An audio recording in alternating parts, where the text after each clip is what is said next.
have given a block. There is a mass of 2 kg placed here and a force of 15 Newton acting on it, and it moved a distance of 5 meter. हमें एक block दिया है जिसका मास 2 kg है और उसे हमें 15 Newton की फोर्स लग रही है और जिसे 5 मीटर डिस्टेंस मूव करा के हमें यहाँ पे ले जाना है. तो हम पहले हमसे पूछा गया work done by the force in pulling the body. Work done by the force in pulling the body. तो पहला पार्ट हम करेंगे work done by the force in pulling the body is equal to F S cos theta. तो force हमारा 15 newton का लग रहा है सिंपली, और displacement in the direction of force, यहाँ फोर्स भी लग रहा है और डिस्प्लेसमेंट भी इसी डायरेक्शन में कितना हो रहा है 5 मीटर का.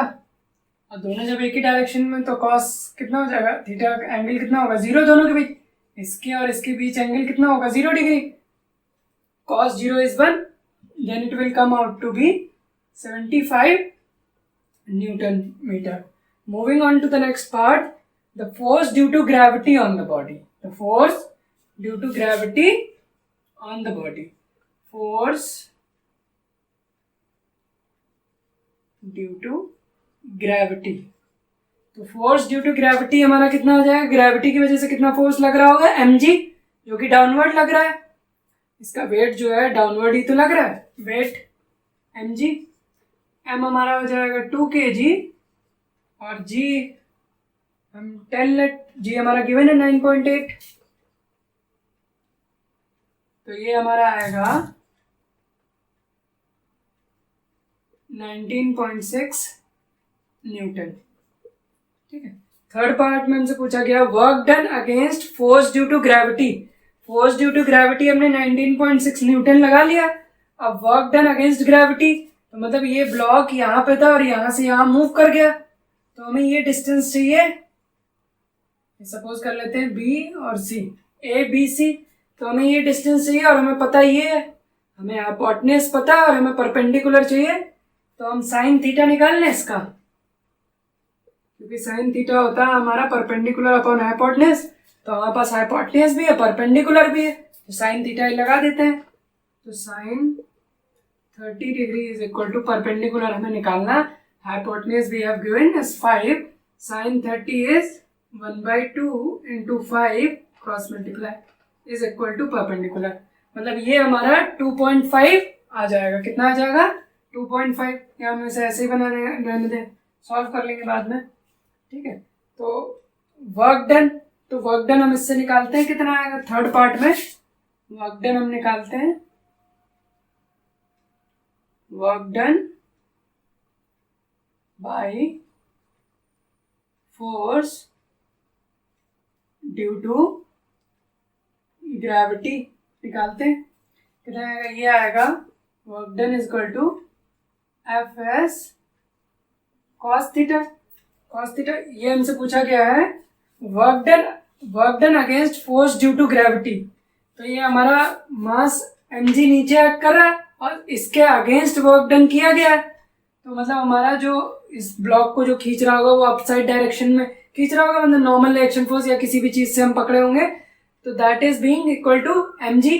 तो हमारा जो वो फोर्स है that is also in the upward direction and we are moving also in the upward direction. तो हमारा थीटा कितना हो जाएगा 0. हम अगेंस्ट दिस फोर्स लगा रहे हैं ना, mg के अगेंस्ट फोर्स लगा रहे हैं, यही तो हमसे पूछा गया work done against force due to gravity. तो वो भी हम अपवर्ड लगा रहे हैं और हमारा मोशन भी अपवर्ड हो रहा है, तो दोनों के बीच एंगल कितना हो जाएगा 0. और फोर्स हमारा कितना है mg, इसके फोर्स ड्यू टू ग्रेविटी हमारा कितना है 19.6 और डिस्प्लेसमेंट हमारा कितना है 5 इंटू 1/2. ठीक है. This will come out to be 9.8 into 5. This will come out to be 49 joule. The fourth part is account for the difference in part 1 and 3. Part 1 में हमने कितना कैलकुलेट किया था 75 न्यूटन मीटर और पार्ट 3 में हमने कितना कैलकुलेट किया 49 न्यूटन मीटर. तो इन दोनों का डिफरेंस कितना हो जाएगा. फोर्थ पार्ट में डिफरेंस निकालेंगे. डिफरेंस निकाला तो डिफरेंस हमारा कितना आएगा 75 जूल और न्यूटन मीटर, इसे हम जूल भी तो बोल सकते हैं ना, ठीक है। 75 joule minus 49 joule, 26 joule, this will come out to be 26 joule. तो यहाँ पे हुआ क्या एक्चुअली कि पहले 15 न्यूटन का अगर फोर्स लग रहा है तो फोर्स हमारा इंक्लाइंड प्लेन के अलोंग लग रहा है और हमारा बॉडी भी मूव करके यहाँ आ गया, ठीक है, इंक्लाइंड। तो force in the direction of force है, वही तो वर्क डन की डेफिनेशन है। तो हमारा कितना आ जाएगा 15 5 से 75 जूल और न्यूटन मीटर, ठीक है। अब कह रहा है कि work done by the force due to gravity, तो force due to gravity against the force due to gravity कितना हो जाएगा, ये हमारा फोर्स ड्यू टू ग्रेविटी की वजह से against the force due to gravity इस डायरेक्शन में लगेगा और हमारी हाइट ये हो जाएगी जो कि हम इससे कैलकुलेट कर लेंगे। तो हमने कुली वाले केस में पढ़ा है और हमने फ्री फॉल मोशन में पढ़ा, जब बॉल को गिराते हैं तो mg नीचे एक्ट कर रहा होता है और हाइट अपवर्ड होती है, या हाइट अपवर्ड जब हम ऊपर से गिराते हैं तो हाइट भी नीचे, हाइट नीचे जा रही होती और mg भी हमारा नीचे एक्ट कर रहा है, ये वही केस है, ठीक है। तो mg हमारा डाउनवर्ड एक्ट कर रहा है, ठीक है, और हाइट हमारी ये है और इसके अगेंस्ट कौन सी फोर्स लग रही है, force against due to gravity, that is upward, इसके अपोजिट ही होगी, बिल्कुल इक्वल एंड अपोजिट मैग्नीट्यूड होगा।